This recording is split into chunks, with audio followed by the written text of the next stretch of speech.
Attached to this email is what I'm looking at here, and it's a workbook for Math 100. So I just want to briefly go through it. You're free to use the document and share it with your students if you want to use it. If you don't want to use it, don't bother. I mean, that's as simple as it gets. It's I'm not. There's no charge to it, and it pretty much mirrors what you need to do in Math 100. It's a workbook, though. All right, so it's something that you would use in a classroom, and your students could use outside the classroom if they need to use it outside the classroom. All right, so let me just go through it with you. It's 361 pages long. It's a PDF document. Students can use their cell phones to read it. They can use a tablet.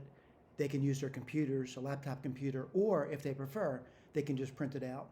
And I have my students doing that. Some of my students will use a cell phone. Some of my students will use a tablet. Some will use a laptop. And some actually print it out. All right. I don't recommend printing it, by the way. Right. But I do recommend them have paper in the classroom. But the structure of the document, pretty consistent. You got sections. For example, in the beginning, there's a course guide over here, diagnostic review, linear equations, typically what you do in Math 100. For example, let me just go to word problems over here, and this is a representative of one of these sections over here. I just clicked on that red link, it brings me directly there. And this is typical. Every section you look at is going to have this, oh, you're in section 5 now. It says over here, when finished, at the completion of this section of the notes, students should have done the following. It says completed the web assignment. All right, you notice this is in magenta. If you click on that, it'll bring you directly to WebAssign. Now, what WebAssign should they complete? This one over here, which is what it's labeled in WebAssign. Homework 7.3, mixture and uniform motion problems. All right. It also says over here about making entries in their journal. I think students should be keeping a notebook. I wouldn't pay too much attention to that, other than the fact that students should be using a notebook and making entries in their journal or their notebooks. All right. Let me just go through the section now. And typical what I do is there's, we do mixture problems at Essex. There's a little narrative here about mixtures. There's also a little video on the side. So it looks like a TV screen. If you click on that, a video will open, and I will show that to you later. All right. So bottom line is mixture, then uniform motion. Right? Then there's examples. These are examples that are done in the classroom. Right? So in the classroom, I have mixture problems. Some are standard, some are non-standard. What do you mean by non-standard? Like coins. We don't really have those on exams, but it is an example of a mixture problem, a coin problem.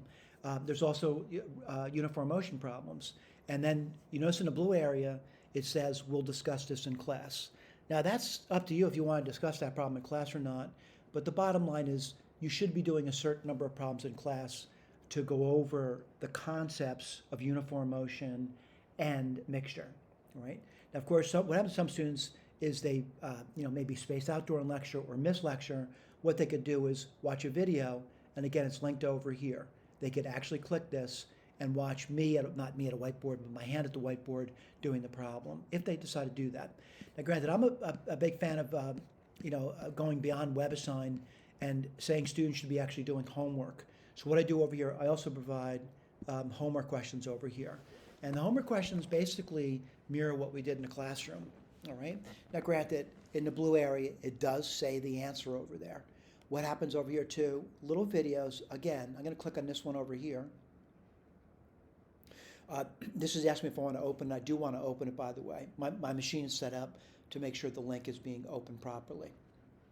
So it's gonna open up Safari, and that's a web browser. And then what happens over here, a YouTube video opens up. You can expand this full screen. You can change the resolution of it, whatever you want to do. You could make it double speed, half speed, whatever you want. Basically, I'll just click it momentarily. I'm not going to play the whole video. Okay, we're in section 5.5, the homework. All right, let me stop it right there.